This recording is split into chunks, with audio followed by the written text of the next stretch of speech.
Ein eigener Piratenhafen, versteckt in den unzähligen Klippen einer tropischen Bucht, während wir der Krone den Mittelfinger zeigen und unser eigenes maritimes Imperium aufbauen. Klingt nach dem absoluten Traum für alle Strategie- und Aufbaufans. Und genau diesen Traum haben wir uns in den letzten Tagen genauer angeschaut. Wir haben uns nämlich die Demo von Corsair Cove auf Steam geschnappt und die Pirateninsel auf Herz und Nieren geprüft, um herauszufinden, ob uns hier der nächste große Aufbauhit erwartet. Damit moin moin und herzlich willkommen.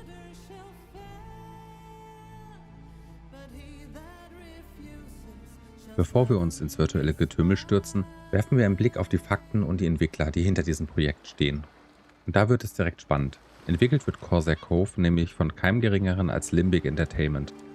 Wer bei dem Namen jetzt hellhörig wird, absolut zu Recht. Das ist das deutsche Studio, das unter anderem für das grandiose Tropico 6 und Park Beyond verantwortlich war.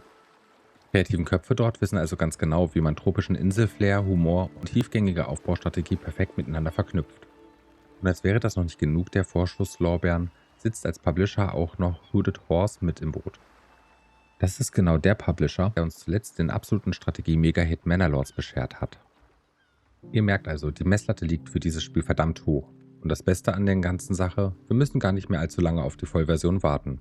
Das fertige Spiel soll nämlich schon am 31. Juli diesen Jahres erscheinen. Die Demo, die wir hier spielen, ist also der perfekte Vorgeschmack auf das, was uns im Sommer erwartet.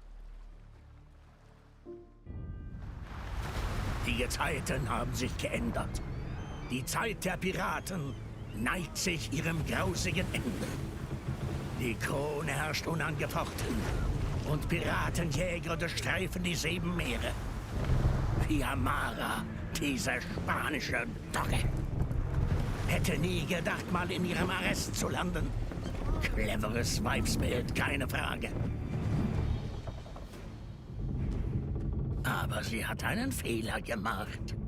Sie hat mich zu ein paar abgebrühten Piraten gesteckt. Das könnte einen Versuch wert sein. Zum Glück konnte ich dieses kleine Ding hier verstecken. Alarm! Die Gefangenen sind frei!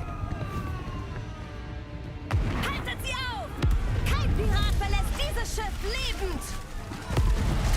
Schwimmt um euer Leben, ihr durchnässten Halunken!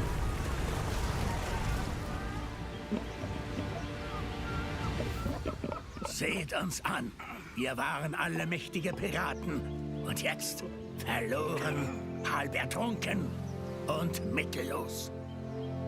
Aber wir atmen noch. Und das, meine Freunde, ist mehr als genug. Denn es braucht nur die richtige Besatzung am richtigen Ort, um die Gezeiten des Schicksals zu unseren Gunsten zu wenden.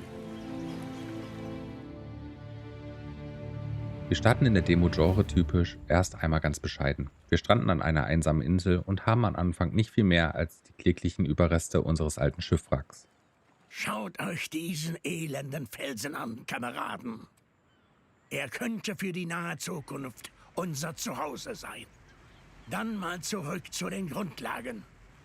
Zuerst brauchen wir einen Unterschlupf. Ein Lager mit ein paar Zelten sollte fürs Erste reichen. Und wenn auf dem Boden nicht genug Platz ist, nun, warum bauen wir dann nicht auch an den Wänden? Doch schon nach den ersten Minuten wird klar, Corsair Cove ist kein klassisches Aufbauspiel, bei dem wir eine riesige Wiese nach der anderen zupflastern. Nein, dieses Spiel zwingt uns in die Höhe zu bauen. Wir scheinen nicht die Ersten zu sein, die hier gestrandet sind. Vielleicht finden wir Gold in diesen Wracks. Ich habe sie schon mit der Besatzung durchkämmt.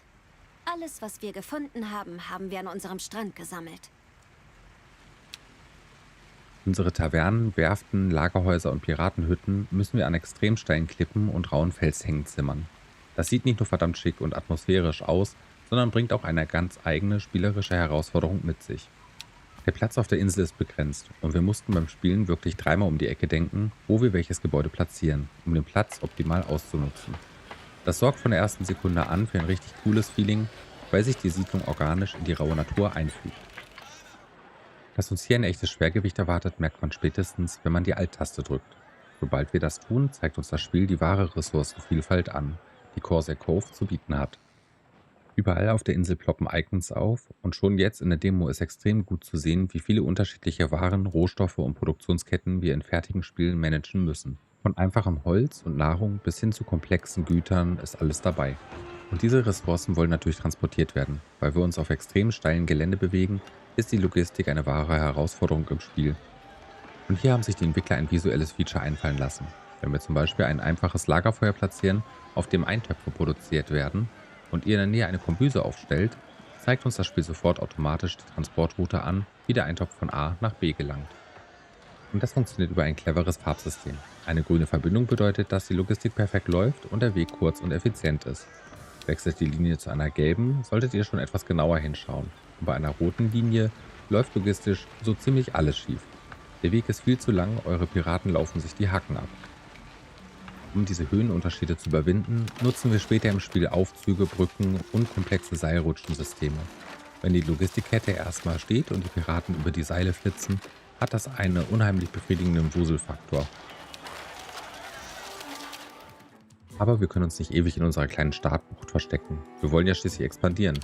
Insgesamt gibt es auf der Karte 6 strategische Punkte, an denen wir einen Hafen hochziehen und unsere Piratensiedlung erweitern können. Doch mit der Expansion wächst auch das Risiko. Wir sind hier schließlich Gesetzlose und die königliche Flotte schläft nicht.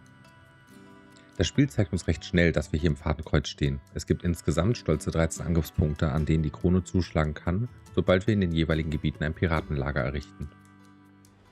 Wir müssen also beim Expandieren strategisch vorgehen.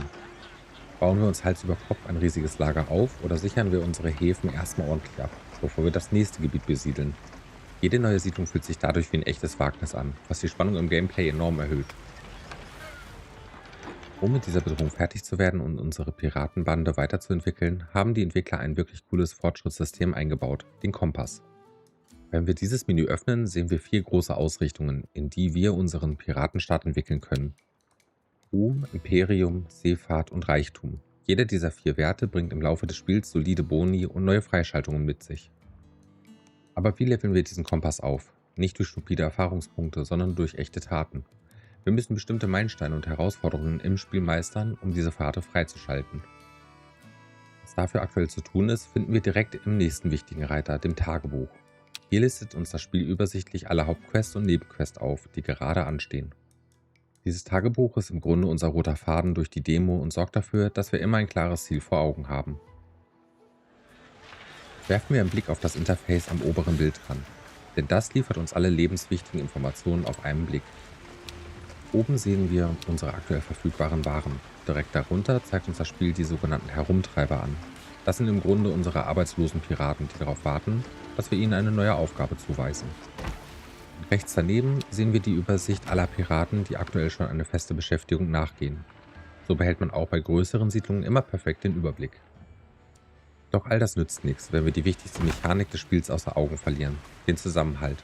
Das ist der absolut kritische Wert in Corsair Cove. Fällt der Zusammenhang eurer Crew nämlich auf Null, meutern eure Piraten. Die Partie ist sofort vorbei und das heißt Game Over.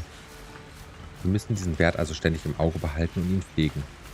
Das machen wir zum einen, indem wir Quests aus dem Tagebuch erfolgreich abschließen. Zum anderen können wir einen hohen Zusammenhalt aber auch strategisch nutzen, um uns gute Boni zu sichern. Erschwert wird das Ganze durch zufällige Events, die immer wieder unvorhergesehen aufploppen. Da müssen wir als Anführer harte Entscheidungen treffen, die uns mal Gold kosten, uns zusätzliche Waren bescheren oder eben den wertvollen Zusammenhalt im Team drastisch steigen oder sinken lassen. Das bringt eine richtig geniale Dynamik ins Spiel, weil man nie genau weiß, was als nächstes passiert. Unser Fazit zur Demo von Corsair Cove: Das Spiel findet das Rad der Aufbautaktik zwar nicht neu, aber der Mix aus der vertikalen Klippenlogistik, dem cleveren Kompasssystem und dem ständigen Überlebensdruck durch den Zusammenhalt der Crew macht schon jetzt in der Demo unglaublich viel Spaß. Für uns steht fest, das Ding wandert nach diesem Game-Test definitiv ganz weit oben auf unserer Steam-Wunschliste für den 31. Juli.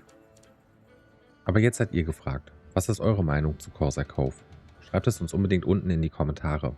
Habt ihr die Demo vielleicht selbst schon mal probiert?